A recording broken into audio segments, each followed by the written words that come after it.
जी हमारे साथ है। नितिन जी, क्या कहोगे, आपको लगता है जिस तरह से गडकरी जी कह रहे हैं कि 5 लाख जो है वोटों से जीत कर आएंगे, अंतर से जीत कर आएंगे, क्या स्थिति है वैसी? इस बार तो बहुत मुश्किल लग रहा है गडकरी साहब। ठीक है, इस बार मोदी की नीतियों का इतना विरोध है, ये देश तानाशाही के इतने खिलाफ है। गडकरी साहब, आपसे दिल मिला जरूर हो, लेकिन शासक कौन आने वाला है इसकी पूर्व सूचना इससे जनता दहलाई हुई है। अब दोबारा तानाशाही का शासन कोई स्वीकार नहीं करेगा। नागपुर में लोगों के बीच का नेता विकास ठाकरे नाम का, जो नगर सेवक रह के लोगों की सेवा कर चुका है, जो बूथ प्रमुख रह के लोगों का संगठन तैयार करके रखा है, वो इस बार आपका कैंडिडेट है। इस बार आपका जो कॉम्पिटिटिव उम्मीदवार है वो विकास ठाकरे हैं। और कांग्रेस की लहर इस बार, राहुल गांधी ने जो भारत न्याय यात्रा, भारत जोड़ो यात्रा में जो लोगों को अपने दिलों से लगाया है ना, तानाशाही के खिलाफ एक बुलंद आवाज है। इस बार लोग चेंज चाह रहे हैं। माफ कीजिएगा गडकरी साहब, आपको 10 साल हमने किया, आपका मान, आपका सम्मान है, परंतु मोदी की तानाशाही नीतियों के खिलाफ विकास ठाकरे जी के साथ नागपुर की जनता खड़ी है। शिवसेना उद्धव वाला साहब ठाकरे का प्रत्येक शिवसैनिक महाविकास आघाड़ी का धर्म निभाते हुए विकास ठाकरे जी को संसद पहुंचाएगा, इसका हम यकीन दिलाते हैं।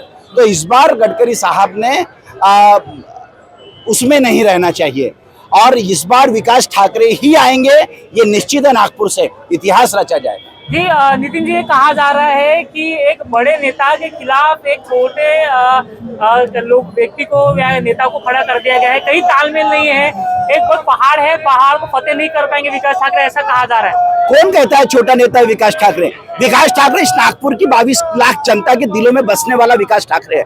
नगर सेवक रह के लोगों की सेवाएं करके आने वाला विकास ठाकरे है। आमदार है विकास ठाकरे, लाखों के मत लेकर एमएलए बना गया। महाराष्ट्र लेजिस्लेटिव असेंबली का मेंबर है विकास ठाकरे। कौन कहता है? ये भाजपा वाले किसी को भी बड़ा और किसी को भी छोटा बना देते हैं, दिलों में राज करते हैं विकास ठाकरे। ये पूरे नागपुर की जनता है विकास ठाकरे के साथ। इस बार तुलना छोड़िए, जब 2014 में जब गडकरी साहब भी खड़े हुए थे ना, तो वो भी ऐसे ही थे।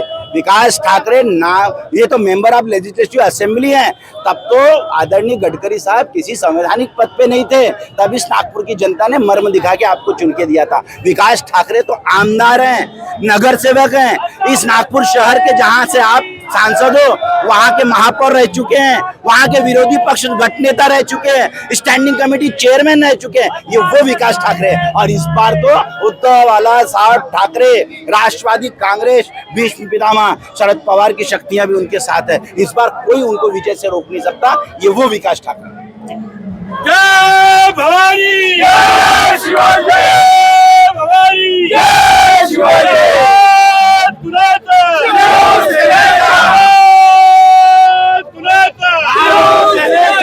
विकास बहुआ कब पड़ो, हम तुम्हारे साथ हैं। विकास बहुआ कब पड़ो, हम तुम्हारे साथ हैं। छत्रपति शिवाजी महाराज की जय, छत्रपति शिवाजी महाराज की जय।